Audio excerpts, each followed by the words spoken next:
Gamecool Books, Episode 14. What question would you ask? Welcome back. This is Wesley Shantz. This week we talk about Chapter 10, The Consul and the Bear, in Philip Pullman's The Golden Compass. Lyra and Pan are on their way north, not yet to Bolvangar, which gives its name to Part 2, but then for a long time they have not been in Oxford. They weren't there for much of Part 1. It's conceptually, rather than as concrete locations, that the contrast between these places will clearly be important for the structure of the story. Bearing that in mind, we've moved into a new phase, a very different setting compared to where the story opened. Still, the same relationship will remain the focus, that between Lyra and Pan. The sun was shining brightly, and the green waves were dashing against the bows, bearing white streams of foam as they curved away. Out on the deck, with the breeze blowing and the whole sea a-sparkle with light and movement, she felt little sickness at all, and now that Pantalaimon had discovered the delights of being a seagull, and then a stormy petrel, and skimming the wave-tops, Lyra was too absorbed by his glee to wallow in landlubberly misery. Lyra's seasickness, which had lent some comic relief to the end of Part 1, opens Part 2 as a difficulty to be overcome by learning to see the same elements that cause it as a playground rather than as an obstacle. The relationship between humans and demons and the unease that can accompany it are taken up in Fardakorum's story of his contact with a witch. Now, Fardakorum knows these Lapland witches, John Foss said, and if I ain't mistaken, there's an obligation there. That's right, John, said Fardakorum. It were 40 years back, but that's nothing to a witch. Some of 'em lived to many times that. I saved a witch's life. She fell out of the air, being pursued by a great red bird like to nothing I'd seen before.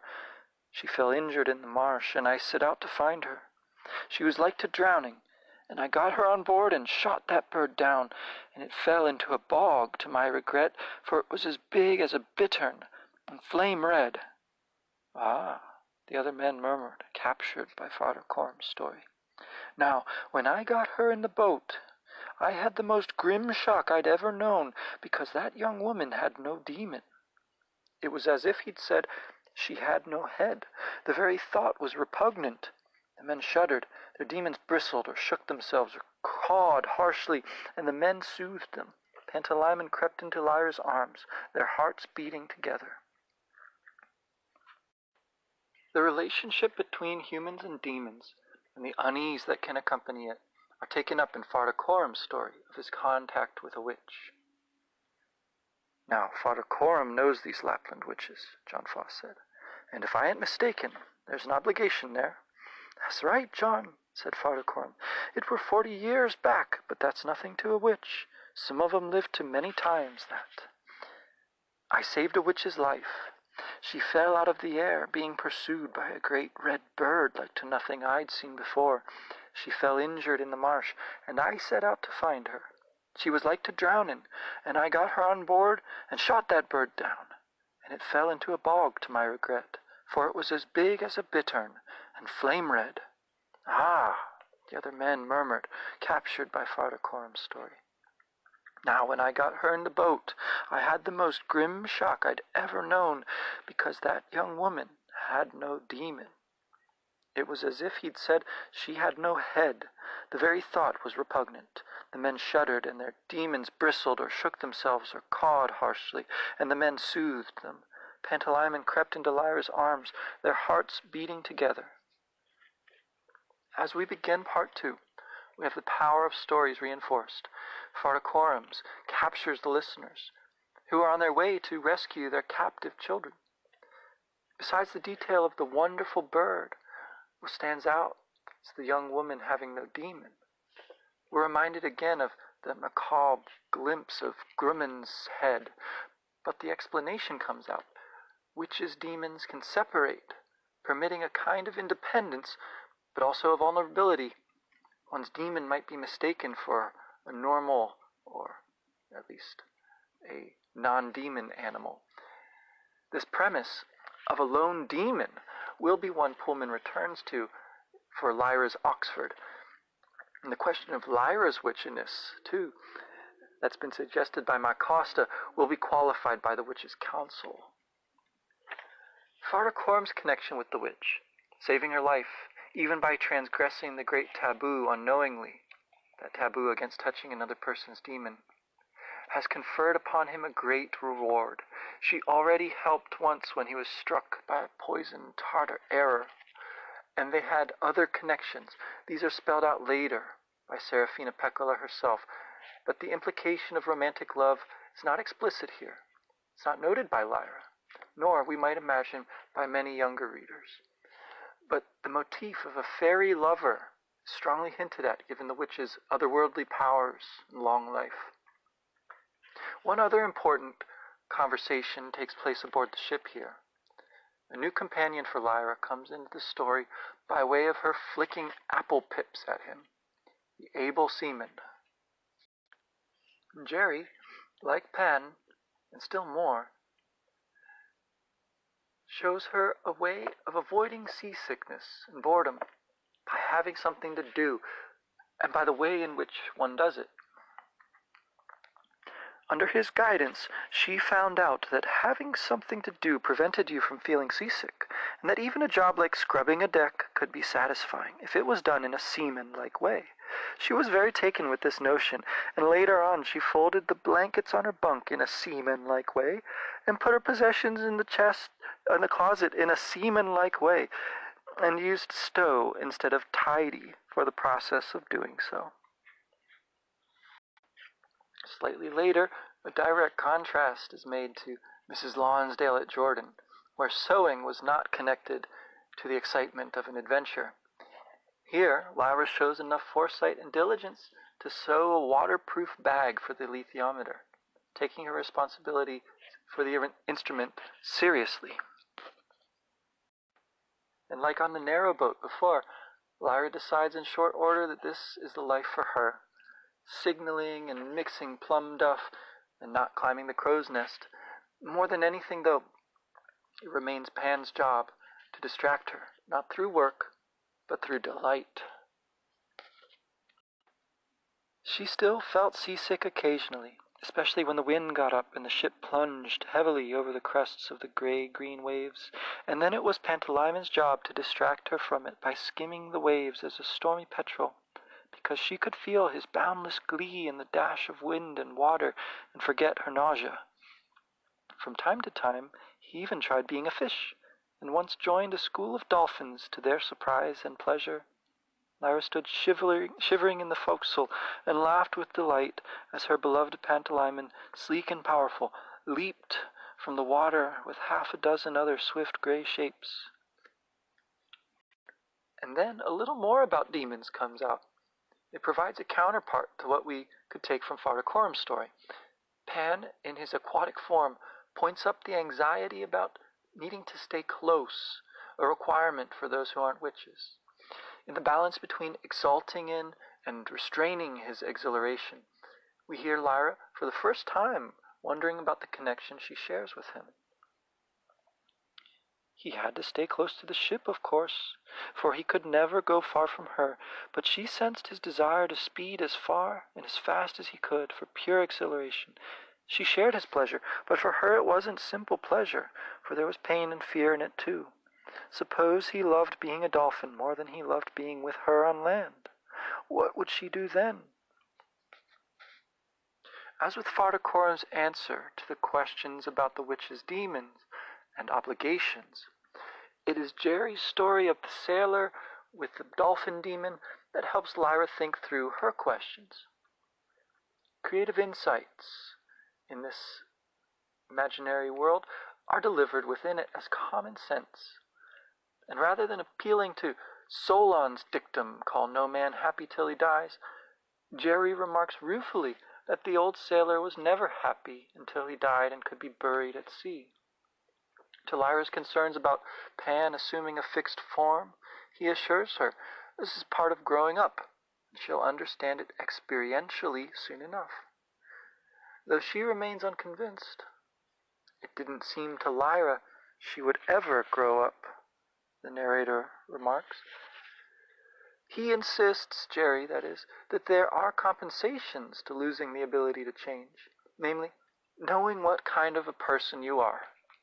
And it might not be the kind of person you imagine being. He gives the example of the lion and the poodle. Discontentment does not seem to be insurmountable, he argues, whereas the underlying existence of human nature, of character differences between people, of social stations to fit into, do seem essential in Lyra's world. It might remind us of something we saw back at the start, the distance between the servants with their dog demons and the noble Lord Asriel with his snow leopard. Even among the servants there was a hierarchy. Of all the strange and marvelous information about demons in this chapter and their connection to growing up, gaining knowledge, the fact remains that for some academic readers, one of the most unsettling things about Pullman's work is this essential distinction. The sea voyage draws to an end, and the land comes into view accompanied by smells, not of glamour this time, but of the north. That interlude of comic relief that began the voyage is echoed in the seals' clown faces. But the harshness of this northern landscape is the dominant sensation. The wind that lifted spray off the white-capped waves was monstrously cold, and searched out every gap in Lyra's wolfskin, and her hands were soon aching and her face numb.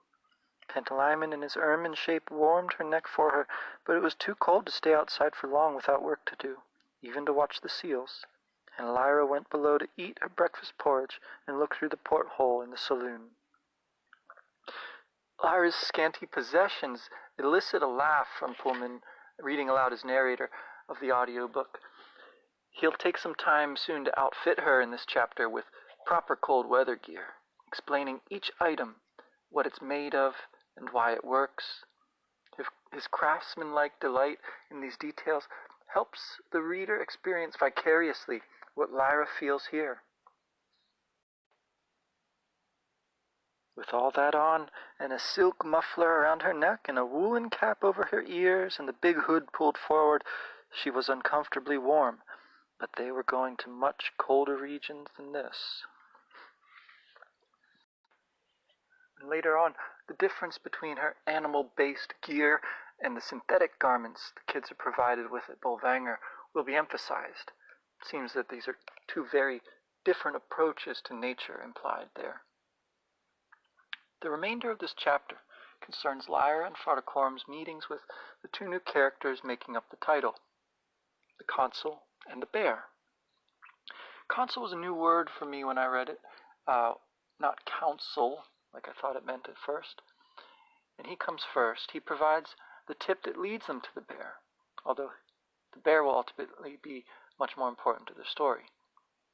But if we're curious about witches, about the alethiometer, and about Lyra's destiny, Martin Lancelius is worth a visit.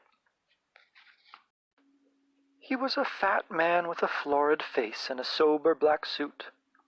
His demon was a little serpent, the same intense and brilliant green as his eyes, which were the only witch-like thing about him, though Lyra was not sure what she had been expecting a witch to look like. His name, Lancelius, may harken back to Latinized names of scholars such as Copernicus. The Lance root reminds one interpreter, Leonard F. Wheat, of Lancelot, which apparently means servant. That's on page 140 in his book A Multiple Allegory. And then again, Pullman says he took the name Serafina Pekkala from a Finnish phone book, so it may be more a case of phonoaesthetic rather than semantic fitness. We get that name of the witch for the first time here, as Fardakorum skillfully lays out his request. Now Dr. Lancelius nodded as if he understood. Lyra watched this game with puzzlement and respect. There were all kinds of things going on beneath it, and she saw that the witch consul was coming to a decision. The subtlety implied by the serpent demon, the elegance of Fardakorum's cat, carry the storytelling forward in their conversation here. In a move reminiscent of Orwell, Norway government maintains official ignorance of the importation of children, and the anodyne term Maistat process obscures what they really do to the kids, as the name Northern Progress Exploration Company conceals the oblation board behind it. What intercision might mean, we must wait and see. Dr. Lancelius's glance at Lyra and her stolid gaze back might remind us of other conversations with adults, such as Lord Boreal. But no further information is forthcoming, as long as she is there to overhear it. Farticorm's final question, instead of trying to pin down the politic Lancelius, is to give him scope to ask about something in their place, something they don't even know enough about yet to wonder about. Now, you've answered all my questions very fairly, sir, and here's just one more. If you were me, what question would you ask of the Consul of the Witches? For the first time, Dr. Lancelius smiled. I would ask where I could obtain the services of an armored bear, he said. Lyra sat up and felt Pantalaimmon's heart leap in her hands. Farticorm's etiquette here, taking another cake rather than rushing off to meet the bear as Lyra wants to do, permits Dr. Lancelius to ask the question he is interested in from his own place about the alethiometer. I understand that you are in the possession of an alethiometer, he said to her great surprise, for how could he have known that? Yes, she said, and then, prompted by a nip from Pantalaimon, added, would you like to look at it? I should like that very much. Pan's closer here to the polite rules of the game. His circumspection in this case is knowing when to share a secret rather than to conceal it, and it leads to important new information once Lyra is open and honest. Images of reading come one after another. He looks at the alethiometer like a rare manuscript. He asks about the books of reading, and Farticorm refers to the pools of ink the Hindus use. But I haven't been able to find anything about those, but perhaps it comes from memoirs of the British in India that Pullman mentions that he's reading. But the most important reading is Lyra's, telling from Dr. Lancelius's demon's agitation that it's no good trying to lie to the Consul. That is wise, he remarks. As she has started asking more about demons, Lyra also asks more about the alethiometer here. Dr. Lancelius, do you know who made them? They are said to originate in the city of Prague, said the Consul. The scholar who invented the first alethiometer was apparently trying to discover a way of measuring the influences of the planets, according to the ideas of astrology. He intended to make a device that would respond to the idea of Mars or Venus, as a compass responds to the idea of north.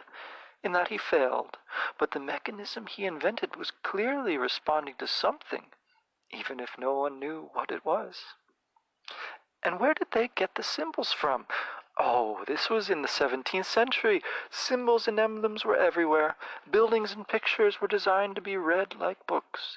Everything stood for something else. If you had the right dictionary, you could read nature itself. It was hardly surprising to find philosophers using the symbolism of their time to interpret knowledge that came from a mysterious source. But, you know, they haven't been used seriously for 2 centuries or so. So thick and fast we get Prague, astrology, ideas of planets, the 17th century, everything standing for something else, the book of nature.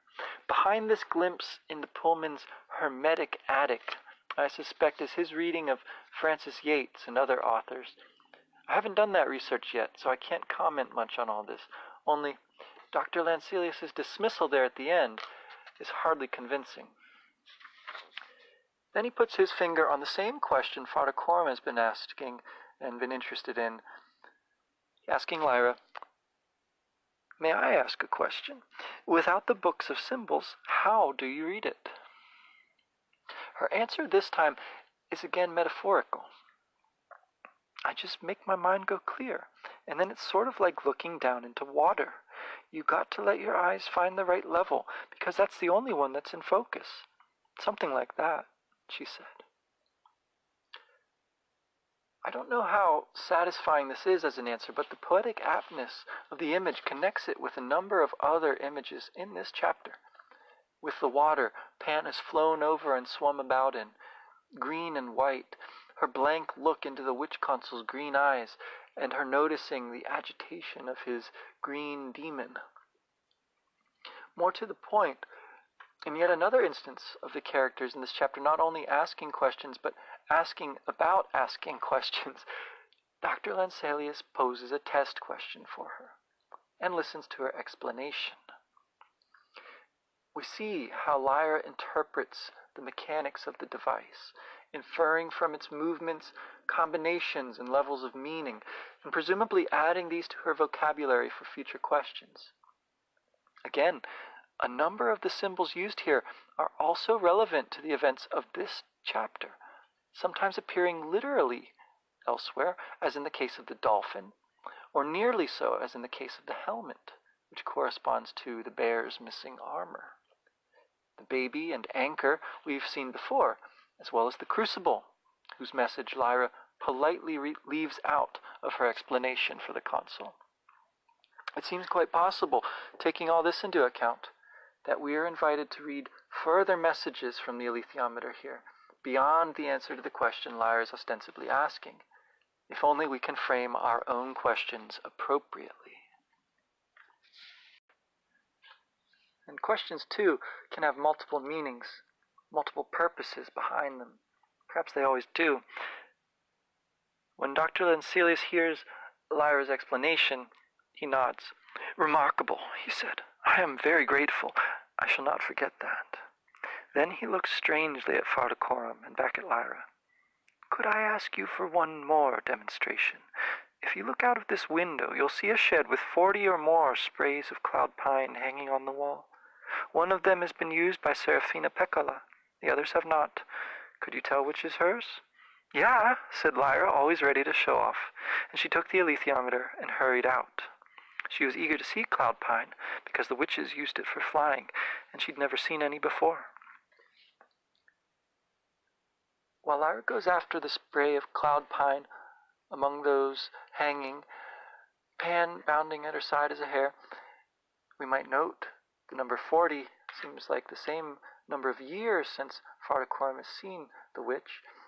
We might also note the rapidity, the certainty of her ability at reading the alethiometer, which has developed so miraculously, so quickly. And as she runs about, jumping with the branch, trying to be a witch, we hear a tantalizing reading of her by Dr. Lanselius. "Do you realize who this child is?" "She's the daughter of Lord Asriel," said Father Coram, "and her mother is Mrs. Coulter of the Oblation Board. And apart from that..." The old Egyptian had to shake his head. "No, I don't know any more. But she's a strange, innocent creature, and I wouldn't have her harmed for the world. How she comes to read that instrument I couldn't guess, but I believe her when she talks of it. Why, Dr. Lanselius? What do you know about her?" "The witches have talked about this child for centuries past," said the consul, "because they live so close to the place where the veil between the worlds is thin. They hear immortal whispers from time to time in the voices of those beings who pass between the worlds, and they have spoken of a child such as this, who has a great destiny that can only be fulfilled elsewhere, not in this world, but far beyond. Without this child we shall all die, so the witches say. But she must fulfill this destiny in ignorance of what she is doing, because only in her ignorance can we be saved. Do you understand that, Father Coram?" "No," said Father Coram. "I am unable to say that I do. What it means is that she must be free to make mistakes. We must hope that she does not, but we can't guide her. I am glad to have seen this child before I die. So who this child is, apart from her parents and her innocence and her insights which inspire such belief, there's a story behind her, indeed a prophecy among the witches, overheard from still more mysterious and still freer beings, immortal whisperers go passing between worlds. Like Father Coram, we might understand little of this destiny beyond the world, or how Lyra might get there, or how she could be getting there, how her getting there could entail salvation. But the language of her needing to be free to make mistakes should remind us of the conversation between the master and the librarian back in Oxford. Before Dr. Lancelius can answer how he could tell it was her, and if indeed he was going to, he's interrupted by Lyra coming back in. Later we'll find out that as she came in, she overheard some of this, though she didn't understand it. At any rate, she doesn't let on here. She's overjoyed at Dr. Lancelius's gift of a twig for her. You're not a witch, he tells her, as Ma Costa told her that she ain't Egyptian. But somehow, by some sympathetic magic, or could it be quantum entanglement, he can use this branch to contact the witch queen. In taking their leave, Lyra notices a look on Father Coram's face, a kind of longing, which hints that the twig means something very different to him than it does to her. A series of errands later, they'll make for the yard behind Einarson's bar, and find there, as perhaps the name suggests, one warrior, almost a ghost of his former self. First, we have the shopping expedition, already mentioned, and with the fatherly Father Coram as opposed to Mrs. Coulter, and also a chance to swap notes with John Fa. He's keen to hear their news. He has some of his own to share, and he's met another new character, a prospector from the country of Texas, a balloon aeronaut, who will also prove integral to the story. As John Fa says, they were lucky in coming to Trollesund, despite its inauspicious name, as was Pullman, so much so that later he'll write a prequel story about Lee and Yorick called Once Upon a Time in the North. Father Coram points out that they still have no clear idea where they're going to go, but John Fa is irrepressible, as it says, on campaign once more. Again, we might wonder what backstory there is behind their old friendship, and perhaps some of those old campaigns will find their way into Pullman's forthcoming Book of Dust, or into other one-off tales, if he has time. With the dusk falling, and the cargo unloaded from the ship, Lyra and Father Coram setting out to meet the bear, we enter that noir mode last seen in The Throwing Nets, or maybe in Jacob's story of breaking into the ministry of theology. After darkness had fallen, and when the stores and equipment had all been safely unloaded and stood in waiting on the quay, Father Coram and Lyra walked along the waterfront and looked for Einarson's bar. They found it easily enough, a crude concrete shed with a red neon sign flashing irregularly over the door, and the sound of loud voices through the condensation-frosted windows. A pitted alley beside it led to a sheet metal gate into a rear yard where a lean-to shed stood crazily over a floor of frozen mud. Dim yellow light through the rear window of the bar showed a vast pale form crouching upright and gnawing at a haunch of meat which it held in both hands. Lyra had an impression of blood-stained muzzle and face, small malevolent black eyes, and an immensity of dirty, matted yellowish fur. As it gnawed, hideous growling, crunching, sucking noises came from it. And there's some funny parallels with the start of the meeting with Dr. Lancelius, though the differences are alarming. Instead of a polite tea, there's a fierce repast. Instead of witchy green, the bear has malevolent black eyes. And it's impossible to read his expression, not only from the dark, but because his is not a human intelligence. What the Egyptians had feared about Father Coram's story of the witch is in fact true this time. The bear has no demon. not only in a literal sense, but his armor too, and with it his purposeful activity, war, have been taken from him. The mixture of admiration and pity that Lyra feels imprints on her deeply, and the effect on the reader is complex. If we weren't quite sure what to make of the witch consul at first, we're still more out on a limb with Yorick Byrnison. There's some precedents we could point to in Norse myth, weir-bears like Bodver Bjarki, or Beorn in The Hobbit for that matter, or the story of the child who brings a polar bear to a great king, Alden, and that's a story about luck as well. With respect to its linguistic roots, Yorick Byrnison's name seems to mean warlike son of male coat. Along with the combination of his towering height and earth-deep voice, the detail of his body's rank smell might remind us of the ship, with its nausea-inducing plunging, and the smell of the north once we reach the land. To this, we can further add the smell of the raw spirits he drinks. That versatile word, spirits, here refers to alcohol, but puns on the lack of demon and armor. These spirits led him to his miserable state, and now his dependence on them keeps him in it, though what caused him to start drinking in the first place, he does not say. Again, at that point there's a lull in the conversation, which allows Yorick to ask a question. "What work are you offering?" "Fighting, in all probability," said Fardacorum. "We're moving north until we find a place where they've taken some children captive. When we find it, we'll have to fight to get the children free, and then we'll bring them back." "And what will you pay?" "I don't know what to offer you, Yorick Byrnison. If gold is desirable to you, we have gold." "No good." "What do they pay you at the sledge depot?" "My keep here, in meat and spirits." As in those Nordic sagas and Germanic myths, Beowulf itself, containing elements of the bear boy motif, and many scenes of warriors feasting at tables in exchange for their hard work at war. In the dialogue here, in between battle scenes, we get this kind of battle of wills and words, a game of chicken, and something short of an insult, a provocation couched in what could either be interpreted as innocent confusion or an implicit boast.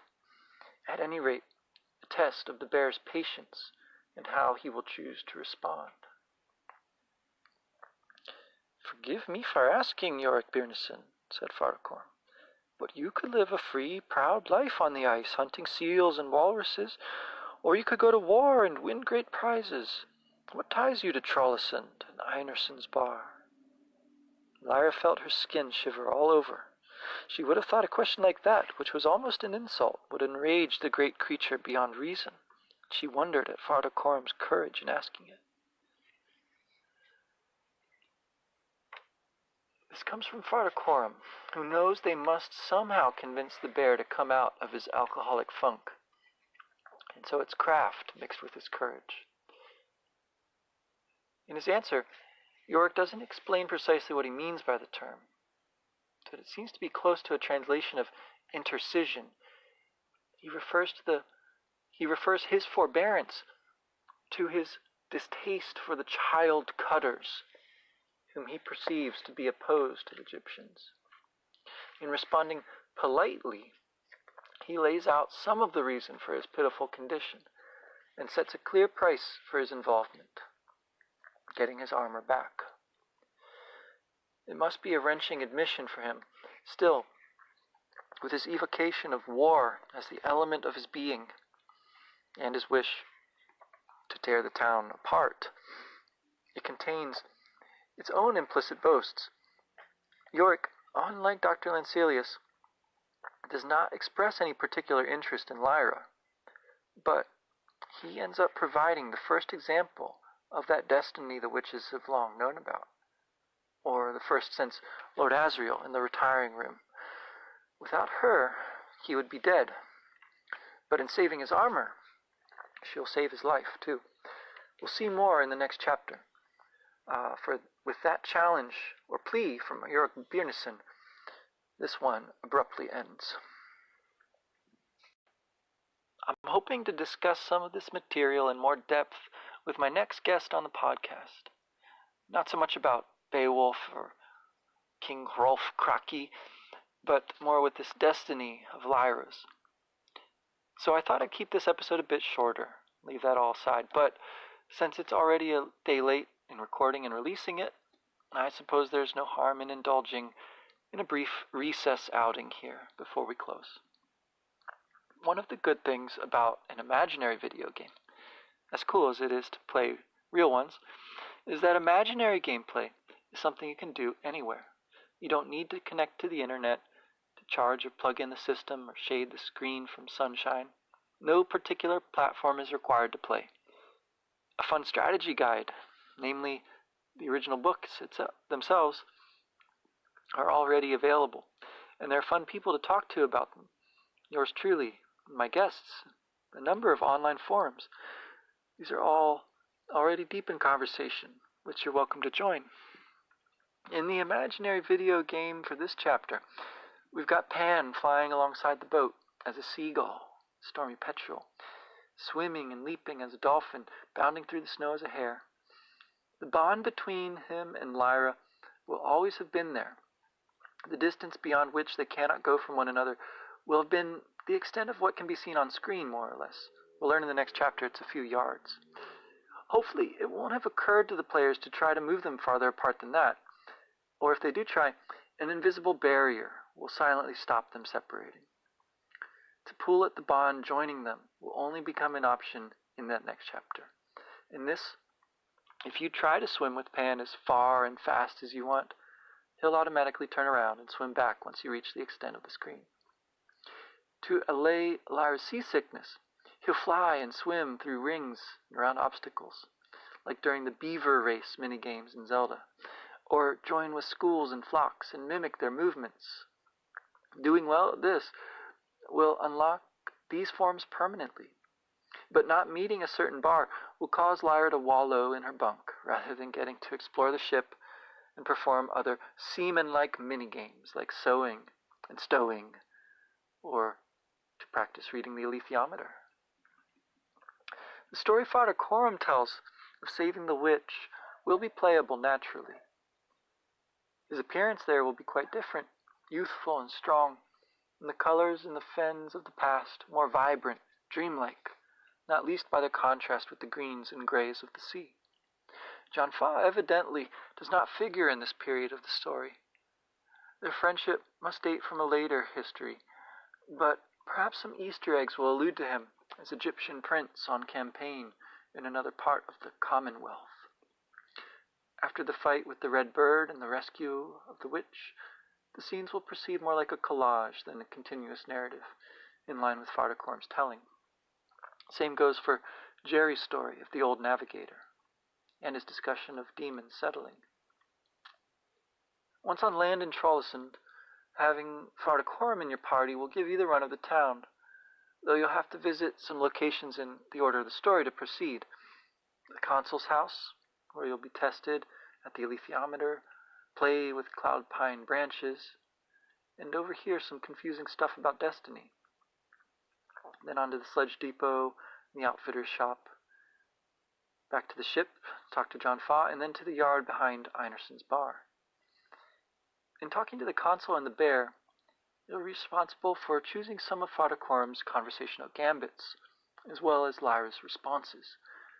Paying attention to the demon will help in the case of the Consul, but in dealing with Yorick, you'll have to rely on your wits. Besides the nausea induced by the sea, that which hits you from the smells of the bear and the spirits will be up to Pan to manage. So, next time, we'll recover the armor and meet the aeronaut. In the meantime, in our recommended reading for this week, we've got Pullman's Little Red and Blue books, where plenty of side quests await. Till next time, take care. Thanks for listening. The podcast you just heard was made using Anchor. Ever thought about making your own podcast? Anchor makes it really easy for anyone to get started. It's a one-stop shop for recording, hosting, and distributing podcasts. Best of all, it's 100% free. Sign up now at anchor.fm/new. That's anchor.fm/new to get started.